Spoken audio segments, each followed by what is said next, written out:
Yugi Muto was the king of games for a reason, as not only was he a tactical genius, he held a special bond with his cards that allowed him to bring out the latent potential hiding in even the weakest of monsters. This fact was even highlighted by Yugi's use of Kuriboh, a monster so puny that most opponents laughed when he brought it to the field.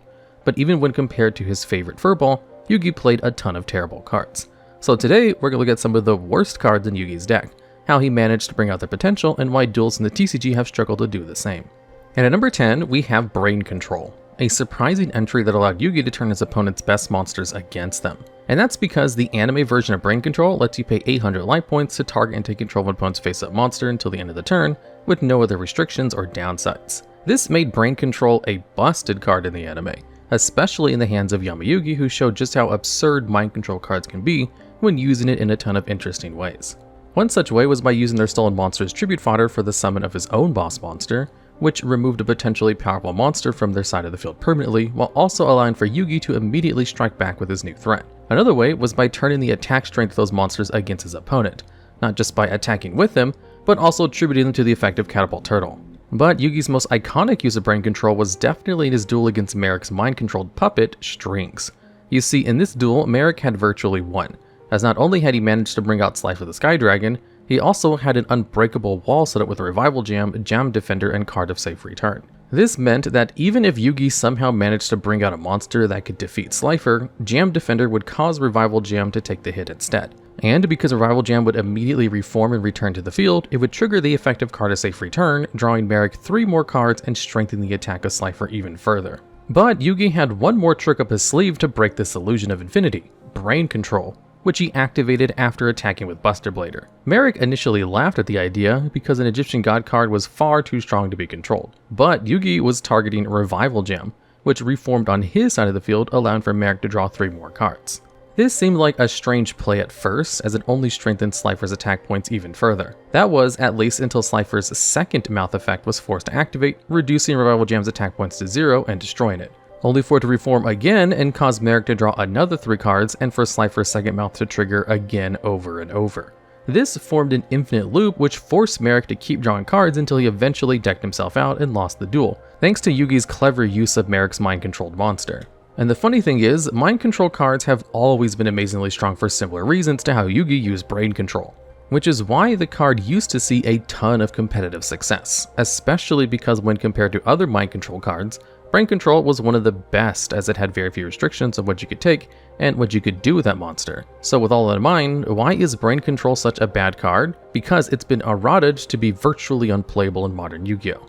You see, prior to 2017, Brain Control could target any face-up monster your opponent controlled, including their extra deck monsters, which gave it a ton of versatility, as you could steal anything from a tuner to make an extra deck monster to a boss monster that you could tribute off for a monarch. But after its errata, Brain Control could only target monsters that can be normal summoned or sent.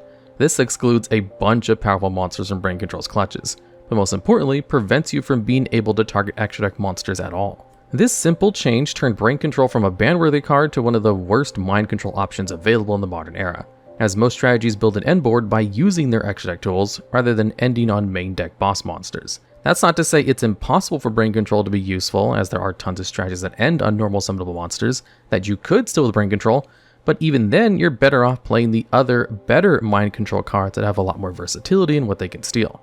Brain Control is simply outclassed in the modern game, which is definitely a shame since it's such an iconic card, and it's kinda sad to see that it's such a shadow of its former self. But at the very least, similar mind control cards help to showcase what made the original Brain Control so busted. Shining at number 9, we have Mystical Moon, an equip spell that even Yugi struggled to use well, which is funny for such a simple card, as in the anime, all it did was equip to a beast-type monster you control to increase its attack and defense by 300 points, which is slightly different to the TCG version, which only equips to a beast warrior monster. But the anime version of Mystical Moon had one major difference to its TCG counterpart. Because it was a moon, its gravitational field influenced the tides and could cause the sea level to rise. This was a huge issue, as the only time Yugi used Mystical Moon was in his duel against Mako Tsunami, a duelist that specialized in using the ocean to harbor terrifying sea creatures that Yugi couldn't see, as they were hidden beneath the watery depths. So when Yugi equipped the Moon card to a Silverfang, he made a huge mistake, as it caused a tidal wave which increased the influence of Mako's monsters and reduced the landmass that Yugi could summon on to just 5%, leaving him stranded with only a giant soldier of stone to protect him as Mako's monsters surrounded it, ready to strike. But despite these overwhelming odds, Yugi was a genius tactician, and to Mako's surprise, he switched the Giant Soldier of Stone to attack mode. This move didn't make too much sense at first, as Giant Soldier can't attack Mako's life points or the monsters hiding beneath the ocean, but Yugi wasn't aiming for either as his target was the moon. This caused the tides to dissipate after the moon's destruction, leaving Mako's monsters stranded and helpless in dry land while Yugi's summoned Cursed Dragon delivered the final blow. This is definitely one of Yugi's silliest but most fun victories, and one that highlighted the difference between the early anime and the TCG, as in the actual game, Mystic Moon can't cause the tides to rise or fall when your opponent has Umi on the field, and all it does is increase a monster's stats. There were a lot of similar equip spells in the early days of the game and the anime that did similar things for different types and attributes and could theoretically give your monsters an edge over your opponents, but in practice, most of these equip spells have a ton of issues. They have the same problem as most equip spells. They can only buff one monster at a time, unlike a field spell, and if the monster they equip to leaves the field, you lose an extra card for no reason. But the game's best equip spells that buff stats mitigate these issues by being generically usable, and providing such a strong buff for a monster that they were basically equivalent to a removal spell which used a battle phase that also made your monster hard to beat over and OTKs easier, which is why cards like United We Stand and Mage Power both spent time in the Forbidden and Limitless. However, the same can't be said for a card like Mystical Moon, as it can only be equipped to a Beast Warrior monster, but even if you were running a deck of only that type, you'd still rather equip a card like Mage Power, as Moon only provides a meager 300 attack buff. And while that might be enough to give you a slight edge, it's definitely not worth the card investment, or the possibility of the tides turning against you. Moving into number 8 is Stronghold the Moving Fortress, the boss monster of Yugi Muto's gadget strategy. For a boss monster though, Stronghold was somewhat unique, as it was actually a trap monster that was summoned to the field by activating it like you would a regular trap card. And usually it has pretty weak stats with 0 attack and 2000 defense, but while red, green, and yellow gadget are on the field, it gains 3000 attack. This combination of stats meant that Stronghold was the perfect combination of defense and offense, a fact that was put on display in Yugi's final duel of the original series against Atem. This duel had a lot on the line, because not only was it a chance for Yugi to prove that he was strong enough on his own without relying on his partner, but if Atem had won, then he'd be locked out the afterlife for another 5,000 years. And so when Atem turned Yugi's own green gadget against him for direct attack, Yugi intercepted it with Stronghold to defend his life points. Then on the following turn, Yugi summoned out his other gadgets who began to pilot Stronghold and increase its attack to strengthen it to an astonishing 3000, which was so strong of a monster that Atem needed to bring out Obelisk the Tormentor to defeat it. Although in the TCG, you wouldn't need an Egyptian god card to deal with Stronghold. Trap monsters in general are pretty hit or miss, and while some do manage to show the potential behind the idea, cards like Stronghold expose their main weakness. They're terrible as monsters as they need to be set for a turn before you can use them, and they usually have pretty lackluster effects which makes them bad as trap interruptions. But even amongst trap monsters, Stronghold is terrible, as while other trap monsters have somewhat interesting effects to justify their use, Stronghold is just a vanilla monster. And a pretty bad one at that, as it needs each of the 3 original gadgets on the field to have any kind of threatening offense. Now, the gadgets themselves are actually pretty solid, and have seen competitive play in older formats as they're easy to summon monsters that constantly generate advantage, giving you a Congo line of resources to eventually overwhelm your opponent. But decks that revolve around gadgets never use Stronghold, as the strength of these strategies was the replicability of the gadgets, making it really unlikely that Stronghold would ever reach 3000 attack points. You could technically use Stronghold like Yugi did as a defensive option to block an opponent's attack, but overall it's really lackluster as an option, and a terrible boss monster that's even worse at being a trap card. Sealing the number 7 spot is Time Seal, a card that allowed for Yugi to defeat the invincible Exodia, because Time Seal is a trap card that can skip an opponent's next draw phase, meaning that they don't actually get a draw for a turn, which was pretty vital in Yugi's duel against Seeker the Rare Hunter, who had managed to defeat Joey and steal Red Eyes for him thanks to the anti-rules of Battle City. Yugi attempted to win Joey's Red Eyes back, but wasn't allowed to be clued into the Seeker strategy. However, when Seeker began playing defensively to stall the game, Yugi quickly figured out that his plan was to bring out the Forbidden One, a plan that he almost achieved, as Seeker was only 1 card away from assembling the 5 pieces. But as he's about to draw the final piece, Yugi activated Time Seal to prevent him from drawing for a turn, giving him just a little bit of extra time to formulate a plan to do what most duelists thought was impossible and defeat Exodia.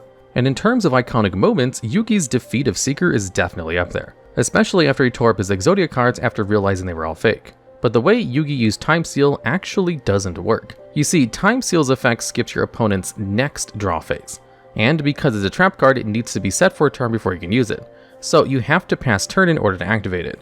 But your opponent's very first phase is the draw phase, so before you get a chance to activate Time Seal, your opponent has already drawn a card and it's their next draw phase that gets skipped, meaning for that turn it's basically done nothing. And even though Time Seal is such a terrible card, it's still limited on the ban list to this day, likely because skipping your draw phase is usually a pretty toxic effect, as cards like Yatagarasu managed to prove with the infamous TheDuelLog, which left your opponent with 0 cards in hand and no way for them to draw for a turn. This situation could technically be recreated by looping Time Seal, but it would take a lot of effort and a ton of resources to do so, and on its own, it doesn't do anything to lock an opponent out of the game. And more likely than not, they're going to be able to use the 6 cards they have in hand to OTK before they even get to the next draw phase. So overall, it's much easier to play better cards to control your opponent's hand to mimic Yugi's victory over Exodia, as Time Seal doesn't cut it, and is one of the worst hand control options the game has to offer, and is probably one of the worst cards still on the Forbidden Limited list.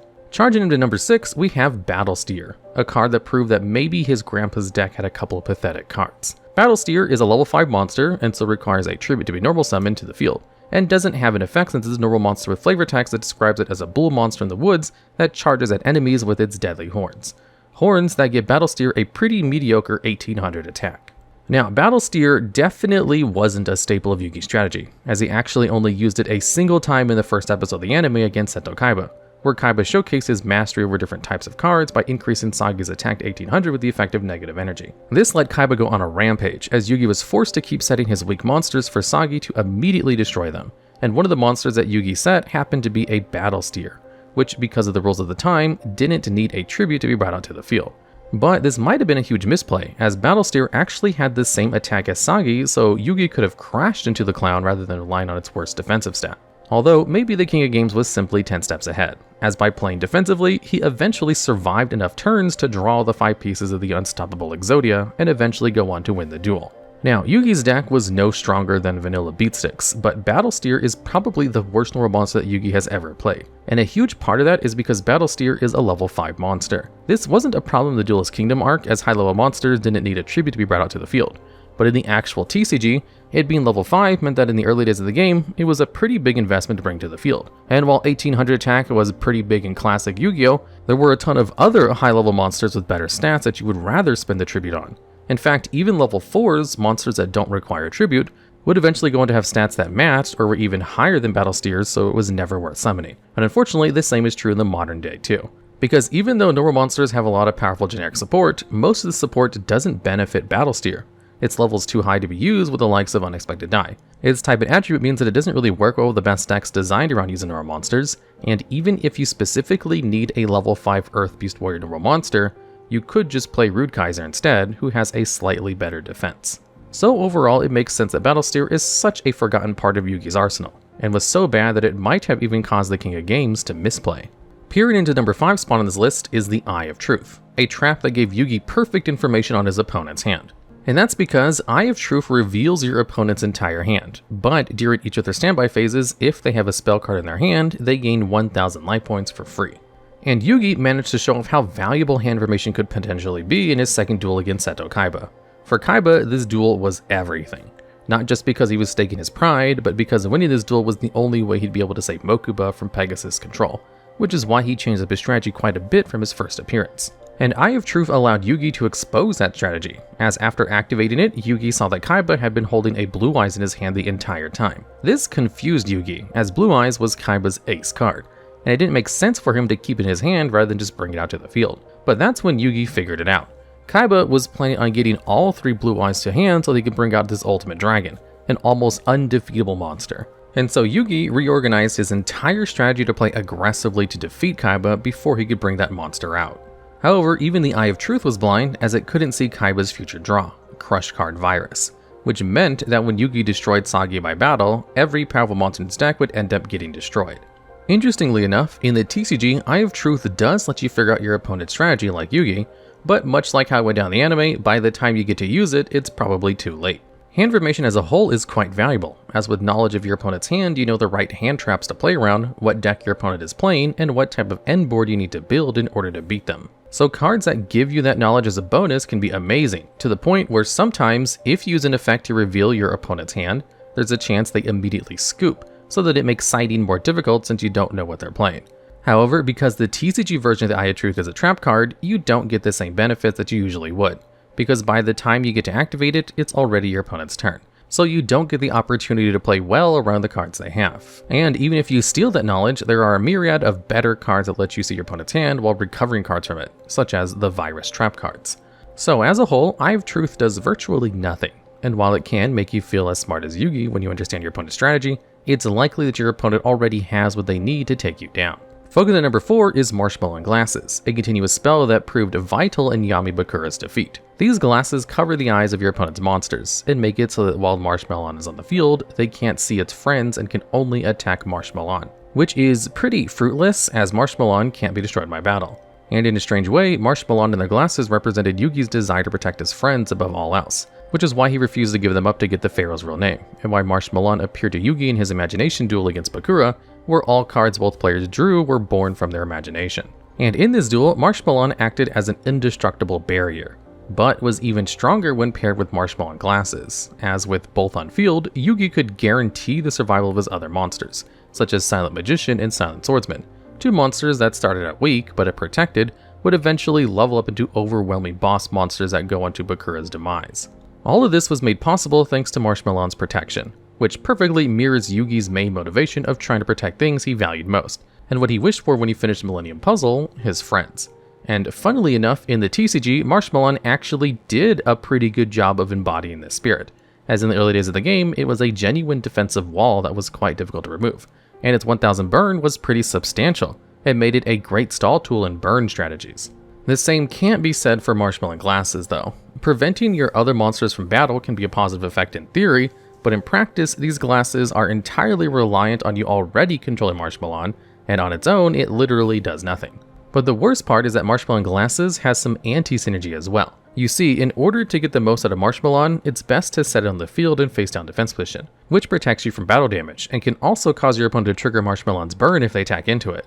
But while Marshmallon is set, Glasses can't verify that it's in your monster zone, so your opponent can still attack your other monsters, and the only way for Glasses to immediately protect those monsters is to normal summon it in attack position and risk damage to your life points, or hope that your opponent flips up your Marshmallon so you can use Glasses on turn 3. So as a whole, Marshmallon Glasses does virtually nothing by itself, and even if you happen to draw it with Marshmallon, it's a really risky move to leave such a weak monster in attack position, and if you want to protect your monsters from battle, there are a ton of easier cards to use.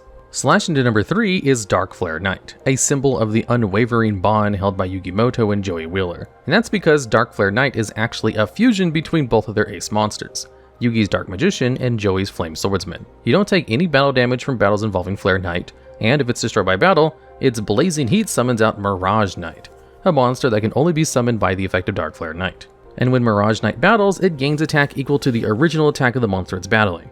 But during the end phase of the turn where this card attacks or is attacked, you have to banish it. And in the anime, these monsters had a really impressive showing when Yugi and Joey used them in a last-ditch effort to defeat the Big Five. In this duel, Joey was desperate to prove his strength as an individual duelist, especially since the Big Five had mocked him for being the weaker player between him and Yugi. But in the end, Joey realized that his friendship with Yugi was never a weakness, and it would be them working together, not their individual strength, that would win them the duel. And nowhere was this more apparent than when the Big Five summoned Five-Headed Dragon, an imposing boss monster that, according to the Big Five, could only be dealt with by Dragon Master Knight. But even in the face of such overwhelming odds, Joey chose to trust in Yugi, and so summoned his deckmaster, Flame Swordsman, willingly putting his fate into Yugi's hands. And Yugi didn't disappoint as he summoned his own deckmaster, the Dark Magician, and fused it with Joey's Flame Swordsman to form a new monster, Dark Flare Knight, who he immediately crashed into Five-Headed Dragon. This seemed like a crazy move at first, but Joey chose to trust in Yugi once again, and he was rewarded as Dark Flare Knight then floated into Mirage Knight, a light monster that reached an insane 7,800 attack points which easily cut down Five-Headed Dragon, and would have won both Yugi and Joey the duel if it hadn't been for a deal with the Dark Ruler, which summoned out Berserk Dragon, but even that monster was easily defeated after Yugi put his faith into Joey's hands, who used Knight's title to help Yugi summon out Dark Magician Knight. Unfortunately though, even a bond as strong as Yugi and Joey's isn't enough to make these cards playable. And that's because Dark Flare Knight, Mirage Knight, and even Dark Magician Knight are all incredibly difficult to summon, and require you to jump through a ton of hoops to bring them out to the field. Dark Magician Knight requires you to commit a Dark Magician to the board, and then use Knight's title, whose only use is summoning Dark Magician Knight, to tribute DM, which is a specific 2-card combo that requires some pretty bad cards. And both Dark Flare Knight and Mirage Knight aren't any easier. You see, Dark Flare Knight requires 3 specific cards of investment: a Fusion Spell, Dark Magician, and Flame Swordsman. And while finding Dark Magician polymerization is very doable, Flame Swordsman is a bit more difficult to bring out, as unlike its anime counterpart, the TCG version of Flame Swordsman is a fusion monster with 2 specific materials. Now, thankfully in the modern era, bringing out Flame Swordsman to the field is a lot easier than it was in the past, now that you can instantly summon to the field with something like Instant Fusion or Fusion Armament to make Dark Flare Knight a little bit easier to bring out. But even then, it's not really worth it, as Dark Flare is basically just a vanilla who's only used to be destroyed by battle to summon Mirage Knight. Mirage Knight is also a terrible card. It's super bricky because it can only be summoned by Dark Flare Knight, and even if you manage to bring it out to the field, its effect is only good for attacking over a single monster, as during the end phase, Mirage Knight banishes itself, meaning that all the investment you put into summoning it is just gone.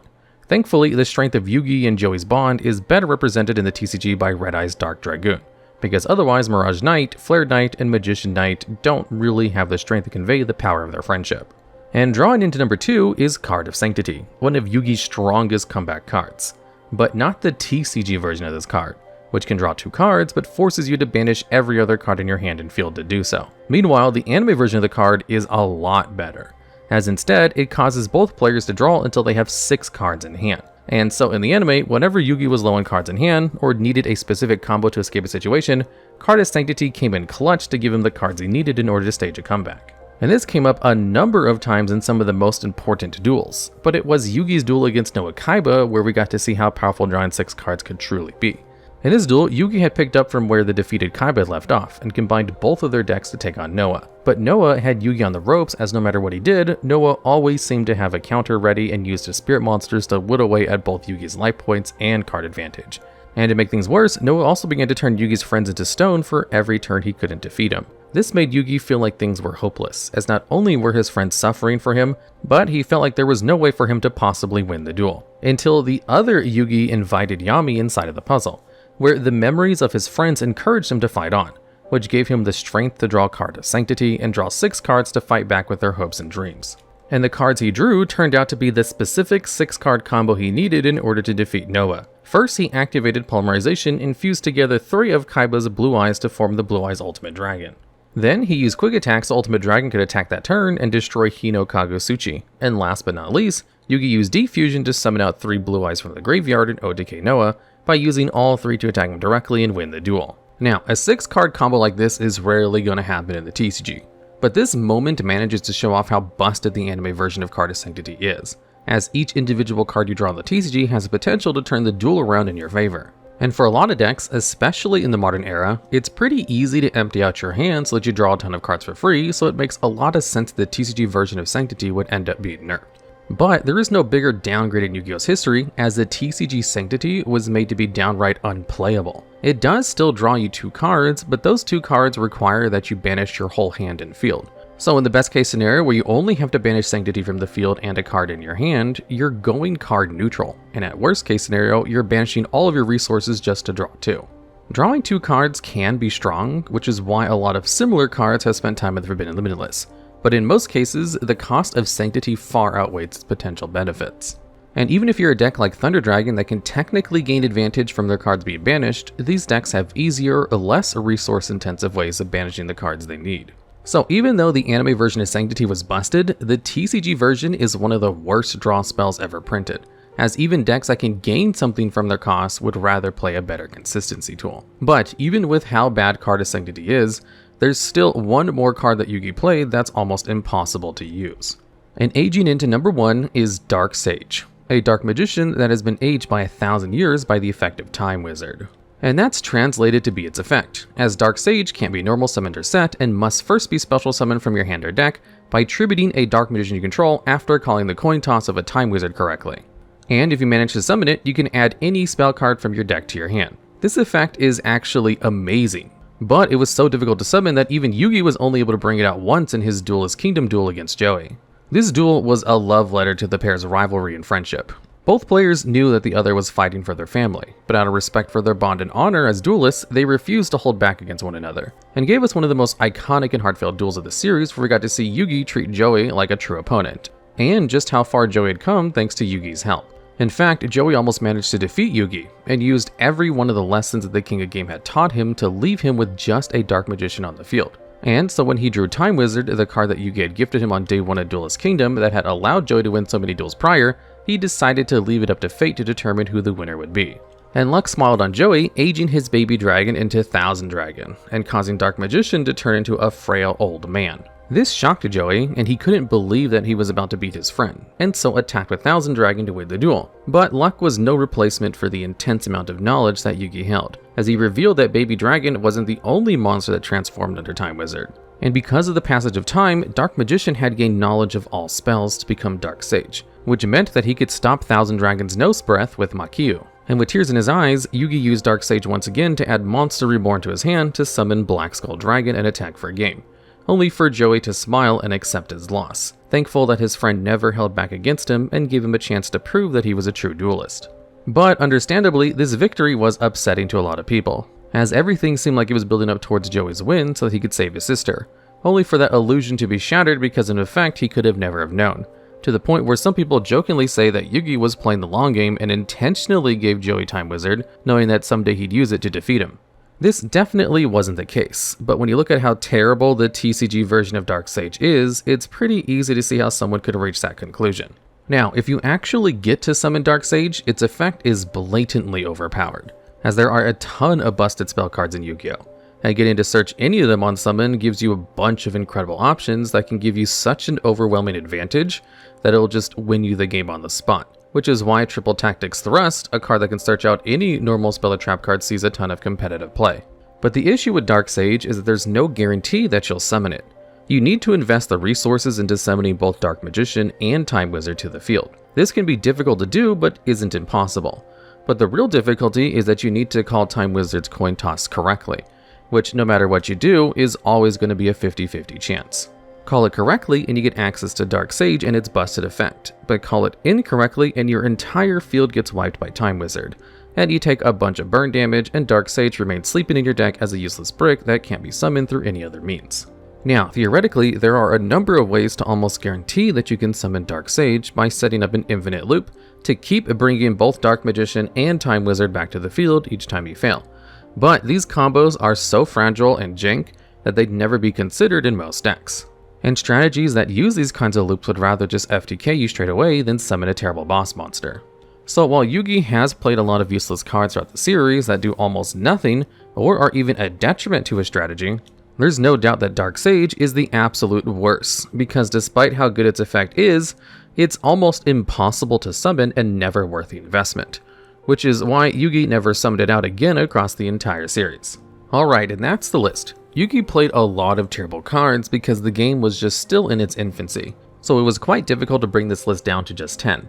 So if you think we've missed even some worse cards or have ideas for other characters you'd like for us to cover next, please let us know down in the comments below.